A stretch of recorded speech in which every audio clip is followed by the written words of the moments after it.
2 kilogram நீரில் வெப்பநிலையை 2 kilogram நீரின் வெப்பநிலையை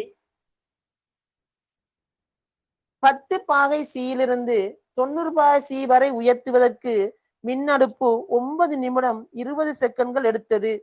மின் அடுப்பின் வலு என்ன? ரைட், நான் ஏற்கனவே சொன்ன விஷயம்தான். ரைட், வலுன்னு கேட்டா நேரத்தால பிரிக்கணும் ஏதாவது ஒரு சக்திய. ரைட், ஏதாவது ஒரு சக்திய நேரத்தால பிரிக்கிறது நமக்கு வலு கிடைக்கும்னு தெரியும். அப்ப இங்க சொல்றார் 2 கிலோகிராம் நீர் இருக்குதாம். 2 கிலோகிராம் நீர் இருக்குதாம். இந்த நீரை 10 பாகை சீல இருக்கிறாராமா.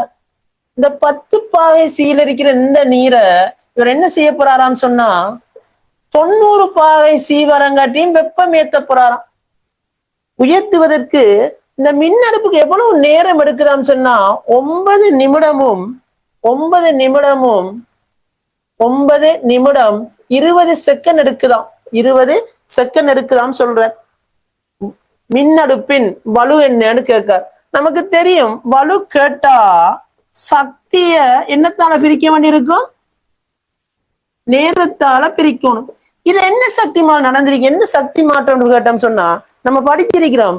வெப்பநிலையை கூட்டுறதாக இருந்தால் ஒரு வெப்ப சக்தி கொடுத்தா தான் வெப்பநிலை அதிகரிக்கும்.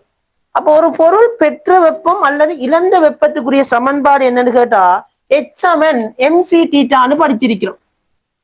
இது எப்ப பயன்படுத்தும் சொன்னா வெப்பநிலை அதிகரிக்குதுன்னு சொல்லக்கூட வழங்கப்பட்ட அல்லது இழந்த சக்தி நம்ம வெப்பத்தை கொடுத்தோம் சொன்னா வெப்பநிலை அதிகரிக்கும். வெப்பத்தை இழந்தா வெப்பநிலை குறையும்.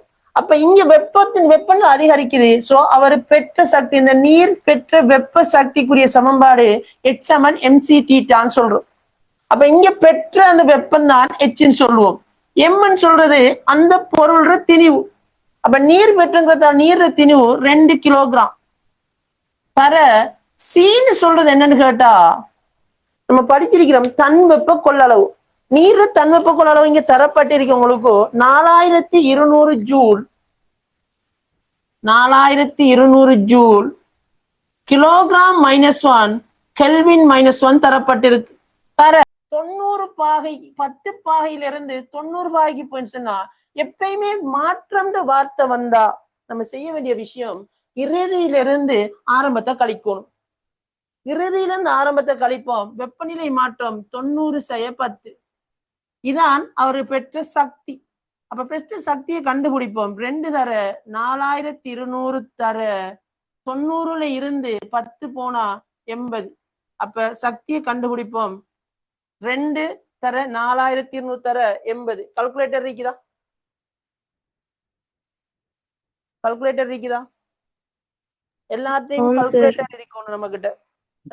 நம்மளோட காலத்துல கால்குலேட்டர் நமக்கு என்ன செய்யலாம், யூஸ் பண்ணக்கூடியதாக இருக்கும். ஆனா இப்ப இருந்தே யூஸ் பண்ணி கொஞ்சம் பிராக்டிஸ் எடுத்துக்கணும். இல்லைன்னு சொன்னா நமக்கு கஷ்டமா போய்த்திரும் எக்ஸாம் ஹால்ல புதுசா யூஸ் பண்றதுக்கு. அப்ப வலுவை காணுவோம். வலு சமன் இருக்கிறது நான் அப்படி எழுதுறேன். சக்தி 2 தர 4200 தர 80. எடுத்த நேரத்தை சொல்லுங்க. அப்போ 9 நிமிடமும் 20 செகண்டுமா? நம்ம நேரத்தாயம் 60 செகண்ட்ல தான் போடணும். அப்ப 9 நிமிடம் சொன்னா 9 தர 60. 9 தர 60. 9 60 பெருக்கினா சொல்லுங்க. அப்ப என்ன விடன்னு போட்டு 540. 540. 540ஓட எத்தனை கூட்டணும்? 20 கூட்டணும். என்ன 560 செகண்ட். அப்ப 560 செகண்ட். கால்குலேட்டர் அடிச்சுட்டே போறதுதான். 2 தர 4200 தர 80 பிரிக்கோணம் 560 1200 வாட். 1200 வாட். அப்ப 1200 வாட் இங்கல கிலோ வாட்ல இருக்குது. கிலோ வாட்ல இருந்தா என்ன செய்யணும்? நம்ம 1000ஆல பிரிக்கணும். Very good mall. என்ன செய்யணும்? 1000ஆல நம்ம என்ன செய்யணும்? பிரிக்க வேண்டியிருக்குமே நம்ம. 1000ஆல பிரிப்போம். பிரிச்சு என்ன விட வரப்போ சொல்லுங்க பாப்போம். எனக்கு 1200 1000ஆல பிரிச்சா 1.2 கிலோவாட்.